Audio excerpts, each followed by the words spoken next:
Welcome to the Living Artist Podcast. I'm your host, Preston M. Smith.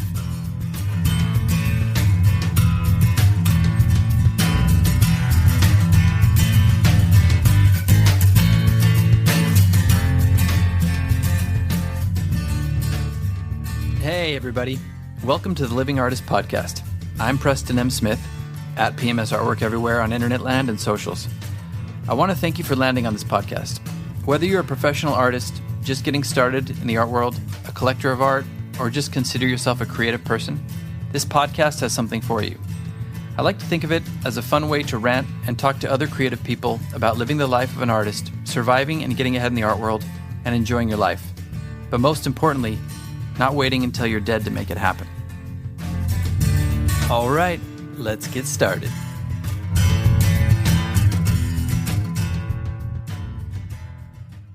The last thing you want to hear when you need your auto insurance most is a robot with countless irrelevant menu options. Which is why with USAA Auto Insurance, you'll get great service that is easy and reliable, all at the touch of a button.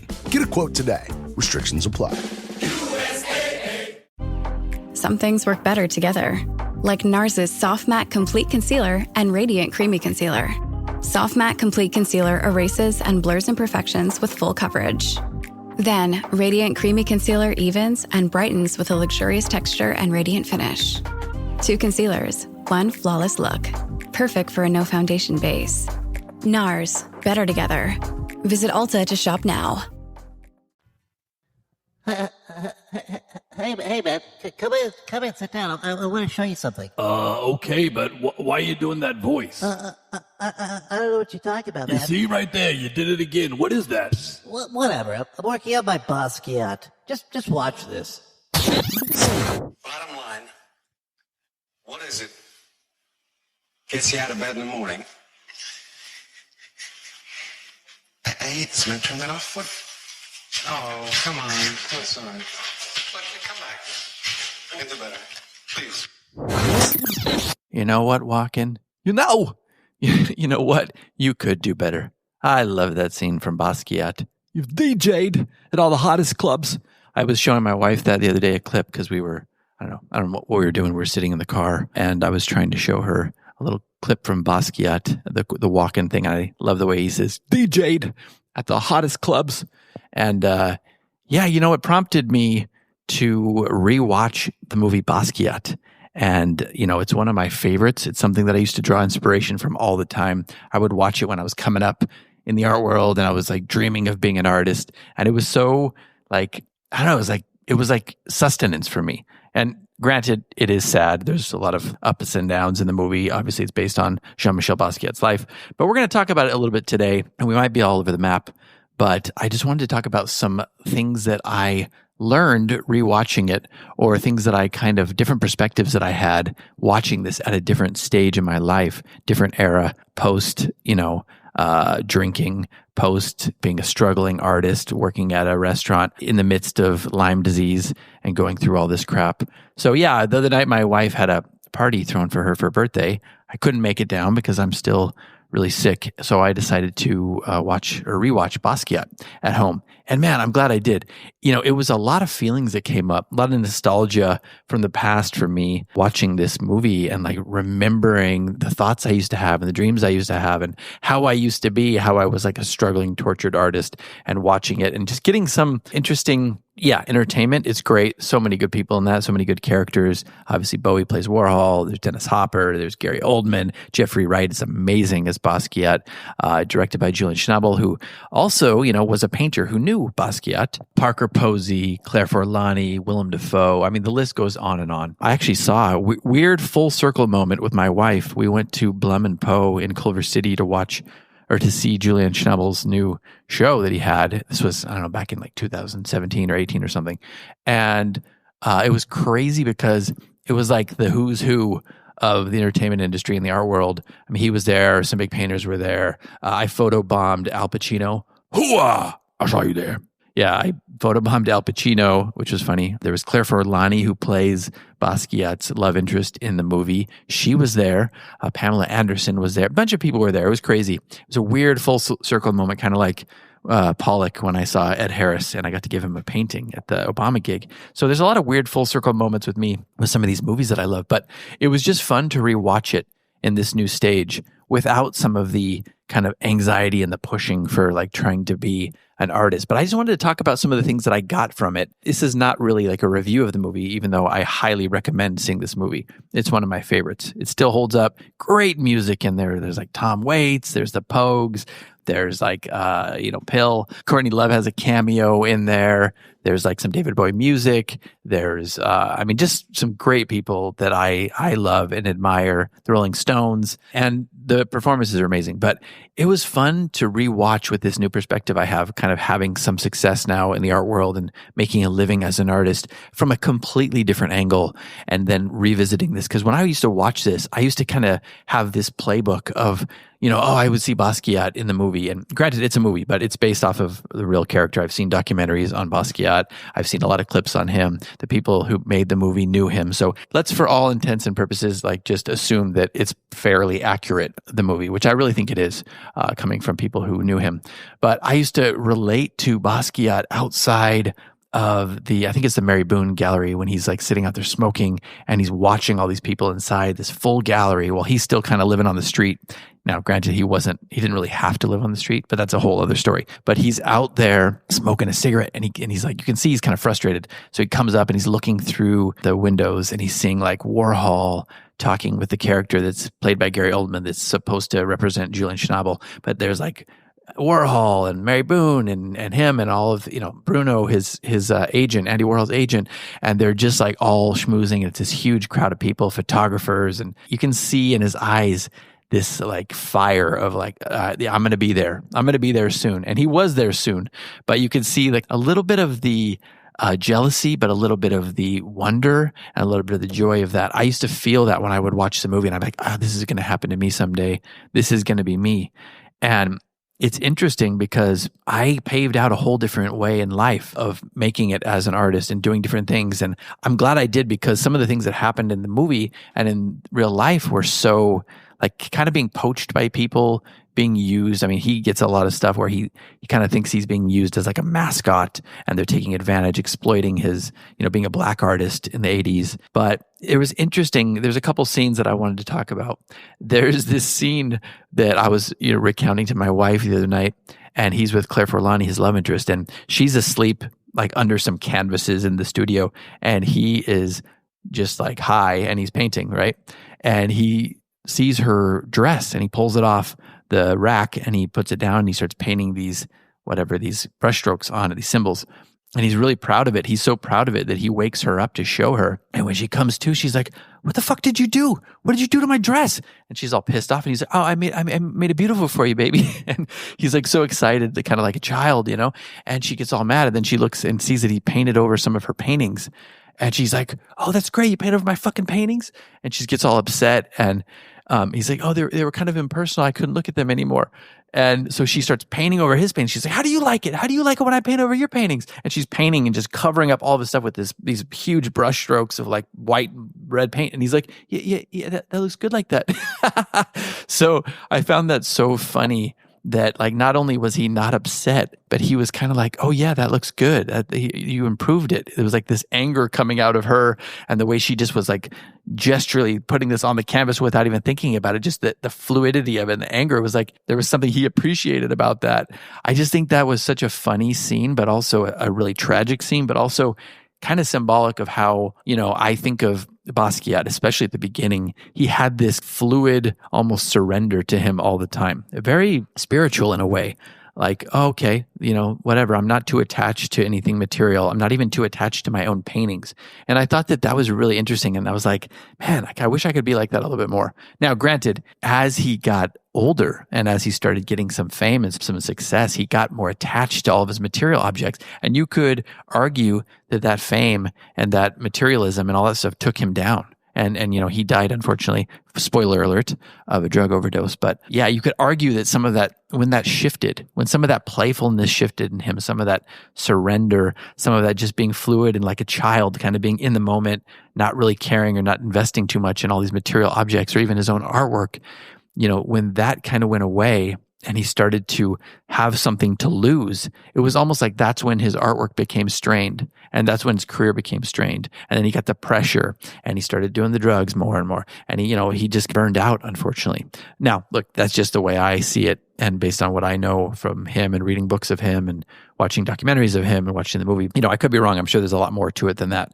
But I just found that interesting, and I was like, yeah, we could all use a little bit more of that, not only playfulness, but a little bit more of that surrender feeling of like, you know what? Let's not be too attached to our objects. Let's put everything we have into them, put all of our passion. Like he was so passionate and he was such a dreamer. He had like this childlike wonder. You can see that in the footage of him and in the movie, obviously, too. But he had this childlike wonder, and it came into his work. Like he couldn't help but put that into his work. But he also wasn't too attached to the final product. And I thought that was really interesting and a really fun lesson, and something that we can all kind of apply to our lives. So that's one that I wanted to talk about, one of the things that struck me.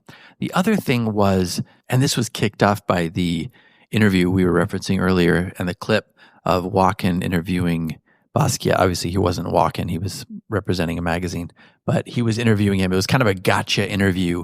It starts off simple enough, then it escalates and becomes racist and very pointed and gotcha-ish, asking him basically if he's exploiting himself or letting himself be exploited by the art world for being black. And it gets kind of dark, but there's some great scenes and there's some great answers by Basquiat's character. And, I always found it to be inspiring. There's a scene where he's like, "Oh, do you consider yourself an artist or a black artist?" And he says, "Oh, no, I use a lot of colors, not just black." And he gives him this coy smile.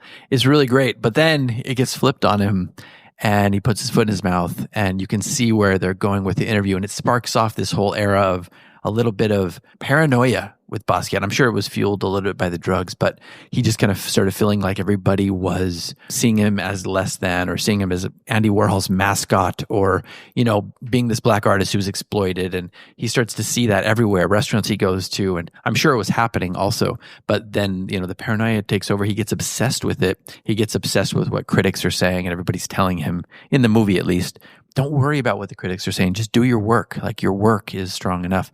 But I think he lets that eat him alive. And I think that's another lesson to take from this. Even the greats, even the heavy hitters like, the Warhols and the Basquiats of the world and the Frida Kahlos and, yes, the Julian Schnabels, even all of these heavy hitters, they are derailed sometimes by the critic, and more so even the inner critic, because if you can have that bulletproof vest on, if you don't let that stuff get in and sink in, and it's a game, because that's what they're doing. They're trying to get a rise out of you. They're trying to sell papers. They're trying to, get the clickbait nowadays. And I just found that to be very interesting, because that is on steroids nowadays. We have to be so impermeable almost. We have to have. This episode is brought to you by Indeed. When your computer breaks, you don't wait for it to magically start working again. You fix the problem. So why wait to hire the people your company desperately needs? Use Indeed's sponsored jobs to hire top talent fast. And even better, you only pay for results. There's no need to wait. Speed up your hiring with a $75 sponsored job credit at Indeed.com/podcast. Terms and conditions apply.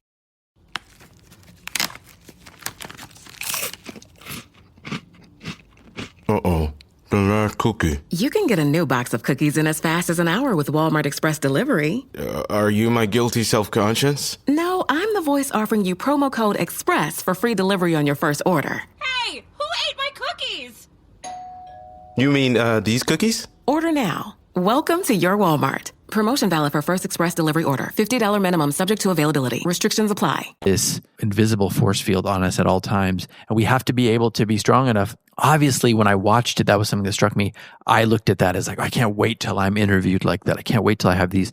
But it's weird because now, having some distance from that, I see what's happening more. And I see that it's really not that glamorous. It's kind of, something that would eat away at you. It's sexy to watch it as a person watching this person be interviewed by these great magazines. But it's also evil and mean-spirited on many levels what they're doing. And nobody wants that. So, if nothing else, if we're not at that level, be prepared to be at that level where people are going to give you these gotcha questions. And more so than anything, be prepared to handle your own inner critic. Don't be derailed by these paranoias or these things that you are injecting into society that might not even be there. Or if they're there, they don't really matter. Just put your head down, do your work. And that was something I was struck by watching it, which made me feel good about me not following that path. I'm not saying, I think there's a path like that for all of us. We could, stand outside these galleries and we could hobnob with the heavy hitters and just try to, work in these galleries and try to just, like he goes into the restaurant at one point and sells him some ignorant art to Warhol. And he's like, oh, ignorant art, Bruno. That sounds good. That's new. And, it's a great scene, but like we don't all follow that blueprint. Not all of us have the guts to go into a restaurant and come up to a table and do that. And that's okay. We don't all have to do that. It made me happy that I followed the path that I did, where I was able to fit together my own career by, yes, doing gallery shows, but also not really having to cater to anyone, like not having to be somebody who, is being used by anybody. All the stuff that I do is something I want to do. I don't have to kiss anybody's ass. I'm at home doing my work. I'm in my studio doing my work. And yes, when you do work with galleries, obviously you have to work with people. But doing the stuff I do online where I sell my work and art marketplaces, that's me controlling most of that. And if you get in with the right galleries, you can also be like that. So don't allow yourself to be used. That's one lesson. But also, don't allow yourself to use yourself in your own mind with your inner critic. And don't allow, obviously, the outer critics to seep in and poison your own thoughts about yourself. That was something that really struck me. We're getting long here, so let me just do one more quick one, and then we'll leave it at that. And I just recommend anybody who hasn't seen the movie Basquiat to go out and see it. But let's see. So yeah, there's this great scene where Basquiat is coming off of one of his big shows. I think it's his first really large solo show, and everybody's there, and it's supposed to be this really happy moment for him. But people are everybody wants a piece, and things are happening behind the scenes with him and his girlfriend. Things are happening behind the scenes with him and some of his old friends who he's kind of having a falling out with, people that want to have him in the gallery and to use him or collaborate with him. And then he's giving a painting away that he promised to Rene Ricard, who writes for art for him. And he gets upset and leaves and storms off. And Basquiat just leaves the gallery and takes Bruno's limo to go escape for a while and do some drugs in the limo. And there's this great voiceover from Rene Ricard where he's talking about some people are using art to enslave and some people are using art to be free. And it's very poetic and it's a beautiful scene. And I highly recommend you watching it and absorbing that, because I do think it is used that way. And it just reminds me that, it doesn't matter. Some people are going to do that. Some people in our world are going to use and abuse, and some people are going to make art and make it loftier than it is, and look for market value and make art as expensive as possible, and try to have a stronghold on certain artists and certain art markets. And there's the other element of it that is just complete and utter joyful freedom, and that's what Basquiat's character struggles with and goes back and forth between in the movie and in real life, I believe. And, it's just a really good reminder to not lose that side of ourselves, to not lose that idea of using art as freedom of expression, freedom of our own, freedom from our own minds, freedom of being able to get ourselves out of certain situations, out of poverty, out of, a place we don't want to be in, or just to escape for a while. That's what art is. Art is beautiful. It's something that we can reference society. One thing that's amazing about the character and the person Basquiat is he's taking everything from pop culture. He's taking it from his experience. Yes, he lived in a cardboard box where he really didn't have to. I mean, he came from a upper middle class family. He didn't really have to do that. But the experience of playing and, being able to just do what you want in the art world, it is a game. It can be a game. It can be fun. You can do what you want. If you want to do this, if you want to play this or go this route, more power to you. If you want to go a different route, if you want to just do art for fun, that's fine. But just never lose that whole idea that art is something that is near and dear to our hearts as artists, and something that we want to use as a form of self-expression first and foremost. What happens with it after that sometimes isn't up to us, but we have control over that. And as long as we never lose that thread or lose that perspective or impetus, I think we're going to be okay as artists. And I think we can retain some of the joy and not really get caught up in all the bullshit and maybe get taken down like some people have been. So many people have been in the art world. So anyway, not really a critique of the movie. I love the movie. It's one of my favorites. I highly recommend it. but more so just some thoughts I had rewatching it. And I could go on about this for hours and talk about more stuff, but it was just kind of fun to share some of these thoughts with you and some of these inspirations, and obviously recommend the movie again to people, because I think it's up to us to listen and learn and watch these things too. Even if you've seen it so many times, seeing it from a new perspective gets you new ideas, and it can also reinvigorate you. It can make you get back in touch with some of these things that you might have lost along the way, which it did all that for me. So it was fun to revisit, and I just wanted to share it with you all. Hopefully you found something valuable from this. Maybe you just are going to go watch the movie. I recommend it. I think it's on HBO Max if you have that, or you can rent it some other places. It's streaming everywhere. So just look for it. But again, watch it and enjoy. And I'm going to leave you all with one more clip, and then I will see you next time on the next episode. Be well out there, everybody. All right. Bye-bye. Hey, Benny, man. How long do you think it takes to get famous? First, you're going to have to dress right, you know? Then you're going to have to hang out with famous people, you know? Make friends with the right blonde people. Go to the right parties, yeah? Socialite. Then, you got to do your work all the time when you're not doing that. But I'm talking about the same kind of work, the same style, so people can recognize it and don't get confused, you know? Then once you're famous, airborne, you know, you gotta keep doing it in the same way. Even after it's boring, unless you want people to really get mad at you, which they will anyway. Ah, the trappings of fame. I know it well. Oh, yeah. You're an expert on fame, all right. Hey, man, what's that supposed to be? Oh, man, the voice again. Can we stop at the voice? Give me my tape, man. I'm out of here. Oh, come back. I can do better. I see what you did there. This has been the Living Artist Podcast. Thank you so much for listening. I just want you to know that I appreciate you being here, and I'm grateful to be in your ears.